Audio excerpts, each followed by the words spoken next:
You're listening to WIFO FM Jesup, Big Dog Country Radio, 105.5 FM. It is now time for the world-famous Butch and Bob Show, brought to you by First Southern Bank, Murphy Builder Supply, Van's Barbecue, and O'Quinn & Associates.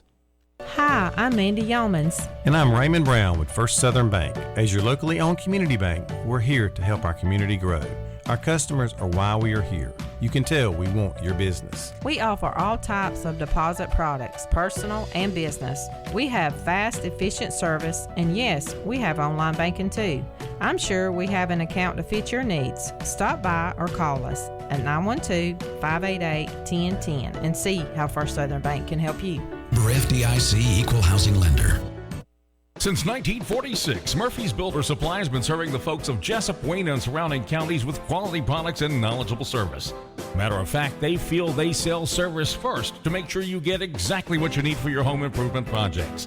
And with each employee at Murphy's being there for 10 years or more, you know you're talking with someone with the experience to help you with building supplies, tools, paint, and all the things you need from a full-service hardware store.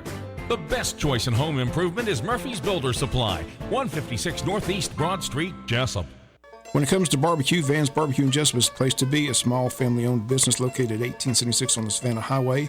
Van's Barbecue has lunch and dinner special. Stop by or call to make an order. The number to call, 427-3358. Van's Barbecue's new manager is Sarah Van. Van's Barbecue offers potato salad, coleslaw, baked beans, and don't forget their delicious mac and cheese. Also, check out their shrimp plates, the best in town. Yes, when it comes to barbecue, head to Van's Barbecue, locally owned and operated. Stop by and tell them the Big Dog sent you. Once again, the number to order, 427-3358. Do you know why most people don't invest outside work or at all? Because they don't know where to start and they don't know who to talk with. If this is you, give me a call. Hi, this is Sean O'Quinn. I can help set up a plan no matter where you are in life to get you on a suitable path to a sound financial future. Give me a call, Sean O'Quinn, at 912-385-1000 or stop by the office at 212 South 1st Street right here in Jesup. That number again is 912-385-1000. The following is an exclusive presentation of Jesup Broadcasting, the sports leader in Southeast Georgia.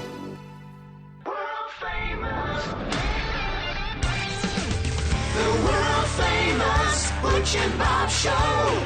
World-famous Butch and Bob Show right here on WIFO, 105.5 FM in Jesup, Big Dog Country Radio. And Bob, do you have a good fourth? I had a great fourth, yeah. You had a great fourth? Had a good time up there with the family. Yeah, you went to, was it Atlanta? Roswell. Well, that's close enough. Yeah. The Roswell to went to my niece's house, and she's got three youngins. Youngins? She got three youngins? 5, 4, and 2. And they had a blast. It was a lot of fun. All right. Well, we've got a very special guest in the studio with us this morning, here on this Wednesday morning, the 5th day of July. Who do we have, Bob? Well, before I left, I got a word that Buddy Carter was going to be in studio Wednesday. I was looking forward to that. And, Buddy, always good to have you in studio, always good to have you on the phone. But I was driving back from Roswell, thinking, great day, celebration, Independence Day. I was thinking, we got all kinds of issues and divisiveness and all that, but we still live in the greatest country in the world. No question about that. I mean, look at yesterday, how many countries are able to do what we were able to do, celebrate our independence. And when you think about it, there are so many countries that you don't even have the ability to congregate and to get together like that. And I think sometimes I think often we overlook the freedoms that we have, and certainly we would be remiss if we did not thank our veterans who fought for our freedoms and are the reason why we have the freedoms that we enjoy today. Again, just curious what you want to talk about. What's on your mind? We got a lot of things we want to talk about. I just want to start. What do you want to talk about? Well, I think it's important to note one of the things that's been on my mind is what we've got to do before we break in August. As you know, we have the traditional August break. We're out for the month of August, but we've got 3 weeks that we're going to be in session before that happens, unless the speaker keeps us up there some extra time, which there has been some talk about that, about the fact whether we're going to be able to finish our work before we take that August break. But we've got some must-do things that, September 30th is going to be a drop-dead date for a number of different things that we've got to do. Basically, there were 5 things that we had to do this year, 5 must-do things. One was to elect a speaker. We did that.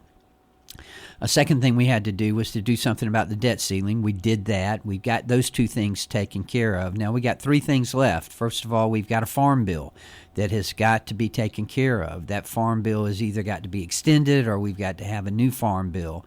And we are working diligently on getting that done. Another thing we've got to do is the reauthorization of the FAA and the Federal Aviation Authority. That's got to be done before September the 30th. That's extremely important as well. And then the fifth thing is we've got to do something about a budget. Our fiscal year runs from October 1st to September the 30th, and unless we have some appropriation bills passed or do an omnibus or do, which I hope we don't, or do a CR, which I hope we don't, but nevertheless, we've got to get something done by September the 30th or the government shuts down, and nobody wants that. So we've got three must-do things on our list, and we got a lot of things we want to do and we'd like to take care of, but those are three things that have to be taken care of. Again, if you're just joining us, Congressman Buddy Carter in the studio is with us. And I want to touch on the situation that took place in Russia a couple of weeks ago. They talked about possible overthrow or Putin, is that a serious threat, or is that what's your take on all this taking place in Russia? That's a great question because I'm not on the Intel committee, so I don't know the background of it especially, but I have to wonder if that wasn't staged. I mean, judging from Vladimir Putin's past actions, if somebody had done that, I don't think he would have just admonished them and sent them off. I think he would have killed them. So I'm wondering if that was not staged. Do we know where that person's at yet? They still haven't said what country he's at. No, yeah, but and for all we know, he may be dead. I don't know, but supposedly he was just put into exile. But that just doesn't go along with what Vladimir Putin usually does. So you have to wonder if it wasn't staged, but you do feel like, and I do think that there's some uprising in Russia because they've lost a lot of people. They've lost a lot of bodies, and I'm sure the people are upset about that. Yeah, and it seems like Ukraine continues to make strides. They don't make big strides, but they take little strides. There's still this conversation: is the U.S. doing enough? Have they done too much? That's an issue in this upcoming presidential race. Some of the candidates are saying we may have to rethink what we're doing with Ukraine. So your thoughts on that? Yeah, that's another great point because that is a big topic, particularly in the Republican primary of who's going to support Ukraine, who's going to hold them accountable for the money that they are getting, and do we just continue to send blank checks there? We all, I think, understand how important that the role that the United States is playing in making sure, as a leader in democracy in the world, that we help Ukraine as much as we can, and we don't want Vladimir Putin to be successful. If he is, then that sends a message to China, it sends a message to Iran, it sends a message to North Korea that we don't want them to have. And we're all concerned, we remain concerned about China and what they're going to do in Taiwan. That is something we talk about quite often up in Washington, D.C. That is a big concern.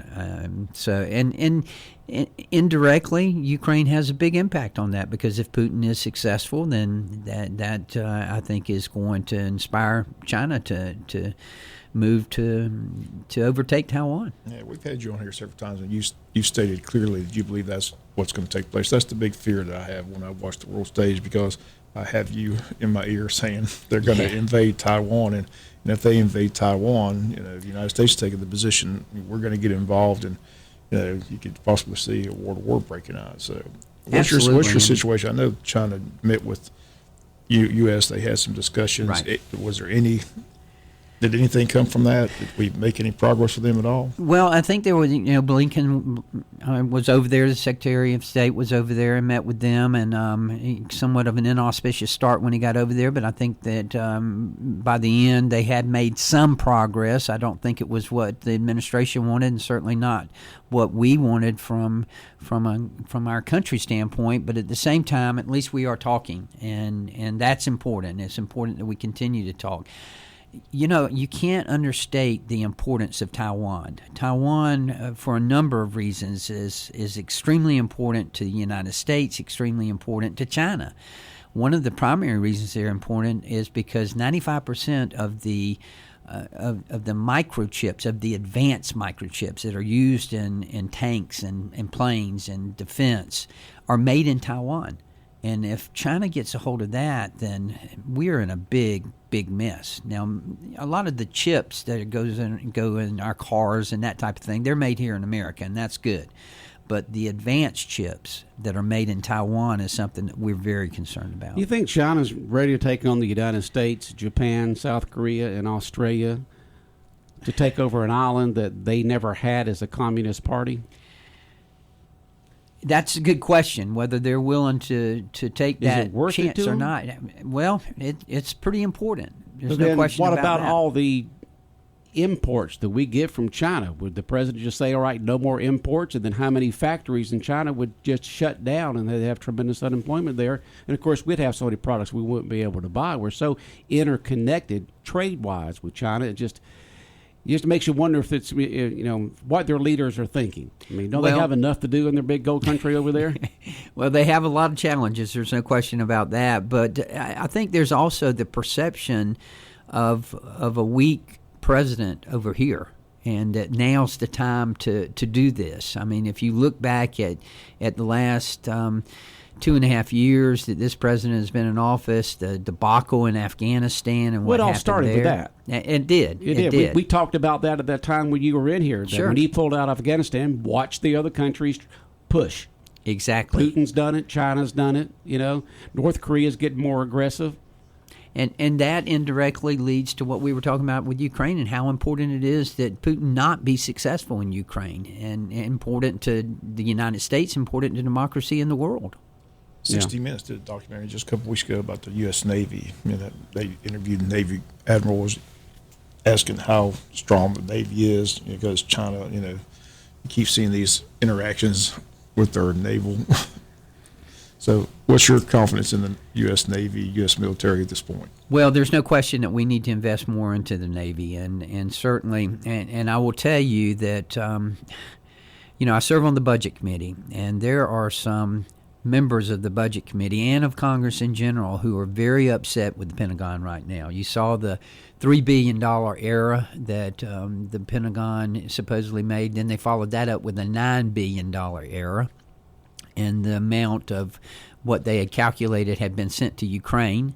And they said, that's inexcusable. Oh, yeah. And that cannot take place. All of us agree, and you got defense hawks on both sides of the aisle who agree that we've got to defend this country, and that's the number one responsibility of our federal government is to protect our homeland, protect our citizens.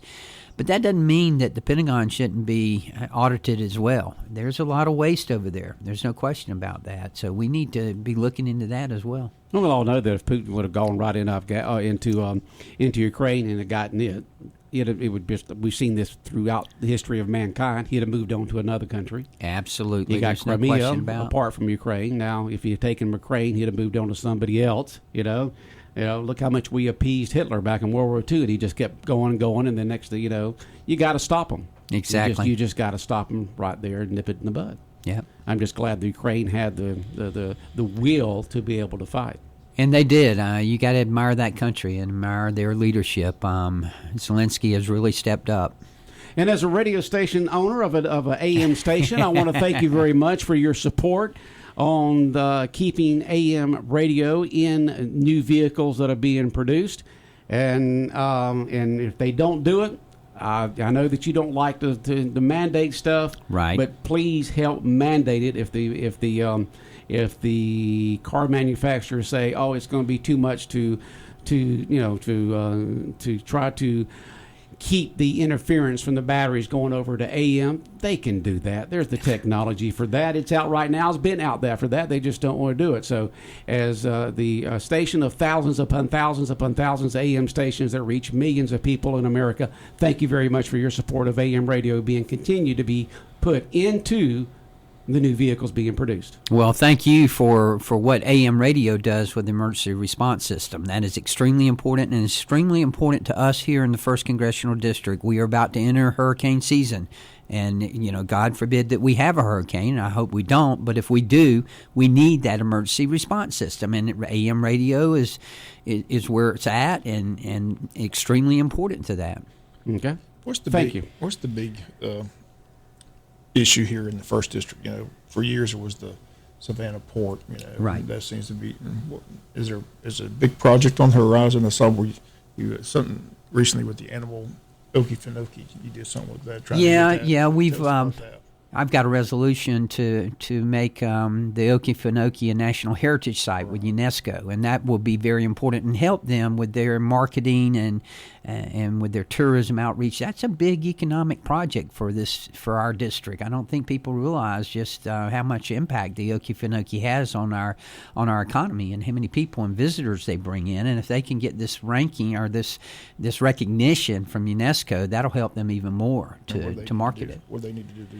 Well, we just need to get it. They've been on the wait list for years, and we just need to push it past the finish line. Who makes that decision? UNESCO. It's a subset, if you will, of the United Nations. Gotcha. And the Republican National Party, the race is on.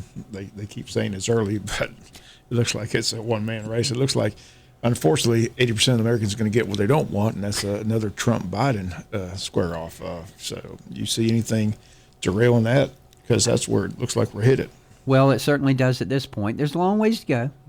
We still got quite a ways to go before this is all said and done. But if the tea leaves certainly at this point point toward just what you described, and that's another Biden Trump. Right. It seems like the more he gets indicted, the more popular he becomes. It's unbelievable. Every time he gets indicted, the polls go up in his favor. We saw the same thing with Clinton back in the 90s when he was impeached like that. His supporters on the Democratic side supported him, and his numbers went up and with his base.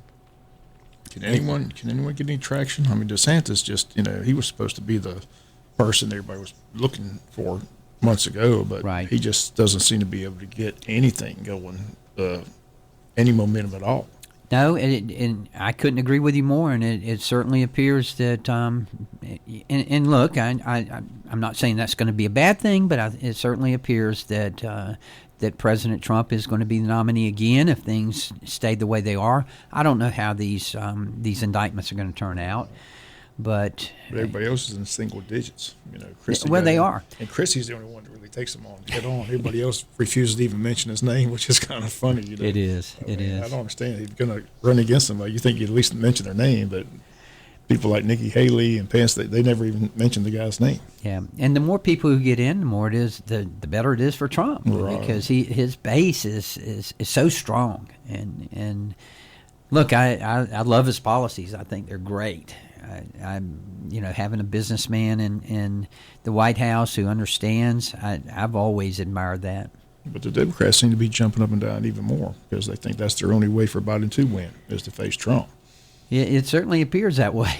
So that's what's scary about it. Can he win the overall election? He can win the Republican nomination. The question is, can he win the national nomination? Well, I do know this. Whoever's going to win the general election has got to win Georgia, whether it be a Republican or a Democrat. The Supreme Court has made some controversial decisions lately. What are your thoughts on those?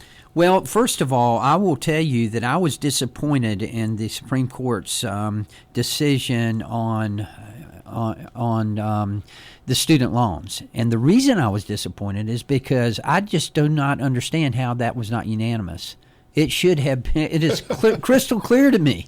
And now, I'm not a lawyer, I admit that. But, even Nancy Pelosi said that the president didn't have the right to do that. She's got a big speech she gave a couple of years ago that he didn't have the power. It has to go through Congress. So how 3 liberal justices could have voted or dissented against that is beyond me. I thought that would be unanimous. That's black-white right there. That's not a liberal, conservative thing. Exactly. That's the law. Exactly. But obviously, I feel like it was the right decision.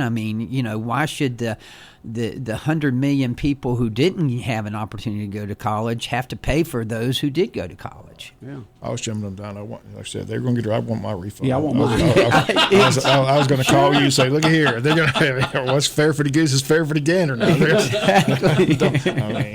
I need my money.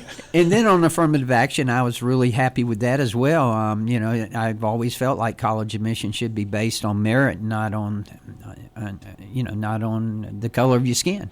And it just seemed like, it was based on Asian Americans who had these tremendously high scores in SAT and grades and stuff like that, and they were being kept out of certain colleges for diversification. Exactly, and we all want fairness, and I think this will help more toward that. So I applaud both of those. I was disappointed in the state elections and the rulings in North Carolina and Alabama about the districting, but those states are going to have to deal with that now, and that's going to have an impact. It's going to have an impact on the makeup of Congress. I suspect that as a result of that, we will lose a couple of Republican seats, maybe one or two in North Carolina and probably one in Alabama.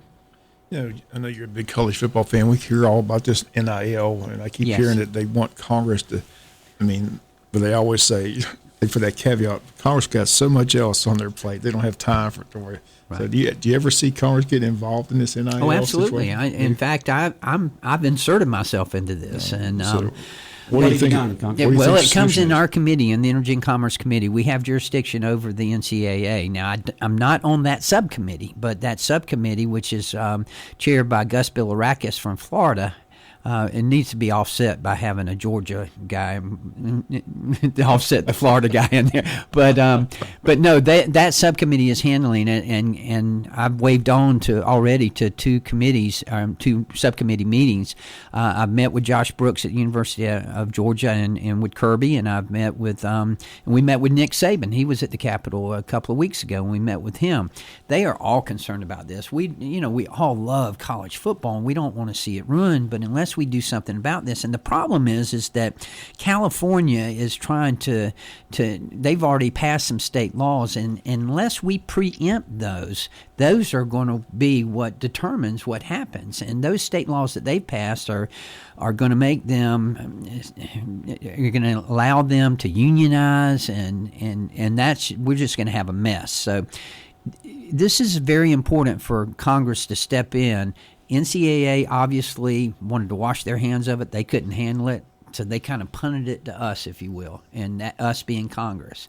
We need to have a national standard by which people need to follow. Quite often, to be quite honest with you, California pushes us a lot of times in a different sort of way to get some things done, pushes us being Congress, because they come up with rules and regulations, and unless we preempt them, then that's what's going to be the baseline, to be the bar.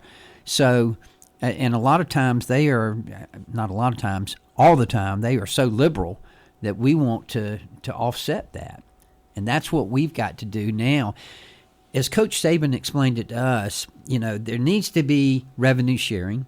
We understand that, but you need to separate the revenue sharing from NIL itself. If these athletes can go out and they can have agents and they can sign NIL deals, then that's fine.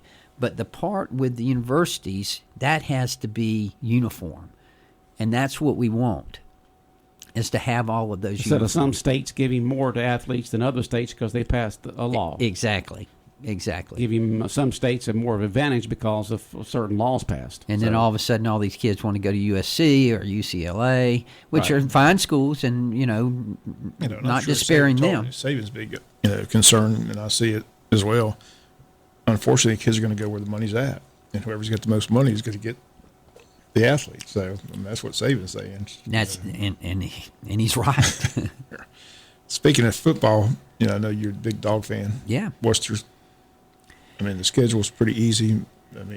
Is there a chance for a three-peat? I think there's a good chance, and I'm excited about it. The schedule certainly favors us, and if you look at if we can make it through the SEC championship game and then into the playoffs, I think we're in real good shape. What's amazing, they're saying this defense may be even better than last. Unbelievable. I mean, you think eventually when you see all these guys drafted, you'd have some 2 kind years of ago, drop we off. had like 12 drafted from the defense, and last year stepped up. And have you got this your year's gonna Philadelphia step up Eagles again. shirt? The Eagles got the entire Georgia defense. That's exactly right. And I know you guys have seen it, and I've seen it. My 3 sons went to Savannah Country Day, and you always wonder, oh, my gosh, how are we going to replace this guy? How are we going to replace this guy? But somebody steps up. Right. Somebody will come and step up. Now they got so much depth, they rotate. I tell people all the time, that's what it is.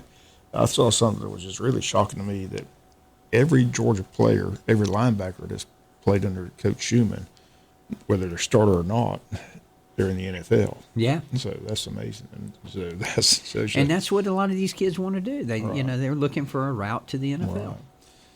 Right. What's your thoughts and feelings on President Biden and the administration trying to shut down certain appliances, gas appliances? You've got certain cities that will say, all right, we won't have fireworks. We will have, laser colored type of fireworks, so there won't be smoke. What's all your thoughts and feelings on this? Well, we just recently had legislation that allowed people to keep their gas stoves. The administration wanted to take your gas stoves away from you and not allow you to have gas stoves. Well, 70% of all people prefer to cook with gas. And look, I just think I believe in climate change. I believe it's cyclical. I believe that we need to address it and decrease our carbon emissions. There's no question about it. We love the environment. People in Wayne County love the environment. My goodness. Everybody does. Everybody. And, I've lived on the coast all my life. Of course I want to protect the environment. But we have to do it in such a way that it's practical and it's sensible. That's what frustrates me about this administration. You can make the argument, and I think it's a valid argument, that what has happened in our economy has been a direct result of this administration, day one, declaring war on fossil fuels. And when they did that, the price of gasoline went up, inflation went up, interest rates went up, and then we had the problems in the economy that we have.